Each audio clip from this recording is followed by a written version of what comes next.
Hello everyone.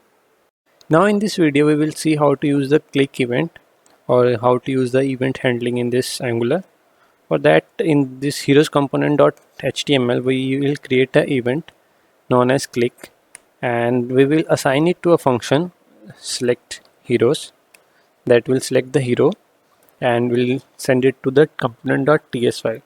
For here select hero, we need to pass this superhero item so that the hero that will be clicked will be sent to this heroes component.ts. And here, if we are creating an event, click event, so we have to use it in our ts file. Otherwise, you can see there is a property select hero that does not exist on the heroes component. It is showing this error that select hero is not in the heroes.ts file. So we will create here a function select heroes that we have created in the HTML file, and here we will say it will receive the heroes, because here when we will click this event, it will receive an hero, that is the hero object. So for that, we are receiving the hero object, so we will create here a property. Let's say it need to be a selected hero, and in this it can be of any type. So we can say we don't know what type of the function or the function or the event will send us this object. So we will make it of type of any. So we will make it of type any, and in this we will assign this selected hero, that is the property that we have created. We will assign this hero to this, and we can console this that what we will be receiving from this HTML file.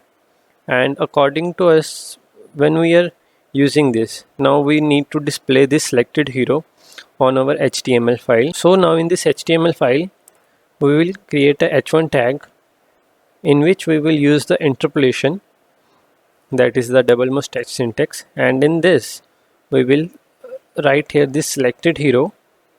As we know, it will be a object, so we will write it as selected hero dot name. Now we will see the output on the Chrome. Here you can see we are getting nothing, so it's an error. So why we are not getting anything? Because we can it's showing the error cannot read property name of undefined, cannot read property name of undefined in the heroes component.html. So we want to display the selected hero dot name, but we haven't clicked any. So for here we will use this condition star ngif, that is a behavior attribute or a behavior directive. In this we will say if there will be a selected hero, only this will be triggered, only this h1 tag will show us the selected hero. Now we will here use the ngif directive. So in this, now it says that if the hero is selected, only then use the h1 tag, otherwise use the above. So now coming on the Chrome, we can see now it's showing the data. Now if we click on this Hanuman, the 10th, we can see it's showing in the console that ID 10 and name Hanuman, that is the hero name we have selected. Now if we click on the Thor, so it's showing us the Thor. Now if we click on the Superman, it's showing the Superman. So in this way we can use the click event